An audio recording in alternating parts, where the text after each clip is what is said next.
तो आज 11वें अंतर्राष्ट्रीय योग दिवस के इस पावन अवसर पर मैं सभी पंजाब वासियों को, चंडीगढ़ वासियों को और देशवासियों को और आज विभिन्न स्थानों पर योग से जुड़े हुए सभी योग का अभ्यास करने वाले बंधुओं बहनों सबका बहुत बहुत शुभकामनाएं पेश करता हूं।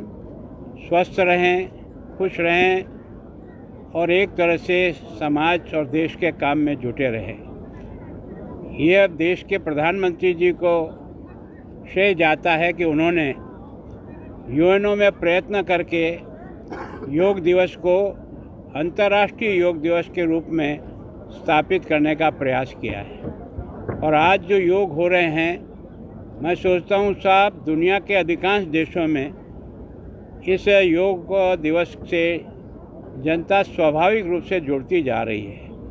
पहले वर्ष से लेकर आज 11वें वर्ष में 10 वर्ष पूरे हुए हैं, योग में जुड़ने वालों की संख्या बढ़ रही है। वैसे भारत में प्रारंभ से ही योग के प्रति एक रुचि थी और उसके कारण से हमारे साधु सन्यासी तपस्वी जिन लोगों ने कंदराओं में जाकर, पहाड़ों में जाकर के योग का भी अभ्यास किया, स्वयं भी स्वस्थ रहे, बिना भोजन और बिना सामान शरीर के लिए जो आवश्यक होता है वो बिना लिए हुए भी स्वस्थ रह कर के उन्होंने अपनी साधनाएं पूरी की है। भारत का पतंजलि योग मैं सोचता हूँ कि भारत के हर व्यक्ति को जोड़ रहा है, लेकिन ये सर्वव्यापी हो जाए, हर व्यक्ति इसमें करने में जुड़ जाए। इसके लिए निश्चित रूप से प्रधानमंत्री जी का बहुत बहुत धन्यवाद कि उन्होंने न केवल भारत को बल्कि संपूर्ण मानव जाति को स्वस्थ रहे। और एक तरह से योग का मतलब जोड़ने का किससे? आत्मा से, शरीर से और मन से। ये तीनों जब जुड़ते हैं तो व्यक्ति की जो अंतर्निहित शक्तियाँ होती है वो अपने आप उजागर होने लगती है।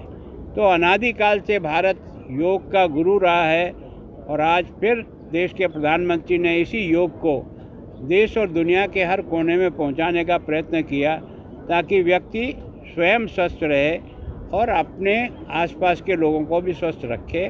तो मैं सोचता हूँ ज़्यादा एक तरह से प्रसन्न भी रहेगा और देश की तरक्की में भी उसका सहयोग रहेगा। गवर्नर साहब, आज प्रधानमंत्री ने कहा कि ये शांति का भी एक मार्ग है, जो योगा है ये शांति का भी एक मार्ग है। निश्चित रूप से मैंने जब कहा ना कि व्यक्ति जब योग करता है तो आत्मा, शरीर और मन तीनों एक साथ जोड़ते हैं। स्वयं को भी एक मन में बहुत अधिक शांति प्राप्त होती है और जब शरीर ठीक रहता है, उसके अंग प्रत्यंग ठीक रहते हैं तो आदमी वैसे भी खुश और आनंद का अनुभव करता है। तो ये कोई नई पद्धति नहीं है, अति प्राचीन भारत में 5000 वर्षों पहले भी योग थे। आपने जगह जगह मंदिरों पर जो मूर्तियाँ खुदी हुई देखी होगी, वही योग की विभिन्न प्रकार की मुद्राओं को प्रदर्शित करता है। सूर्य नमस्कार जो है इस देश में प्रारंभ से चलता है और उसमें सर्वांग योग सम्मिलित हैं। शरीर को जितने योग की आवश्यकता है वो सूर्य नमस्कार अकेले में ही समाहित है। अगर व्यक्ति 25 सूर्य नमस्कार पूरी मन से और पूरी विधि से लगाए तो मैं सोचता हूँ बाकी योग भी करने की आवश्यकता उसको नहीं होगी। उमर अब्दुल्ला ने पंजाब का पानी रोके जाने की बात कही है, इसको आप कैसे? देखो, मैं सोचता हूँ कि पानी न तो कोई रुका है न कुछ नहीं, किसी के कहने के कारण से कोई पानी रुक जाता है। हाँ, दो देशों के बीच में बात हो तो समझ में आ सकती है। एक देश, एक ही देश के निवासियों को किसी से वंचित करें और किसी को अधिक उपलब्ध कराएं, ये मैं सोचता हूँ हमारी संस्कृति तो नहीं सिखाती।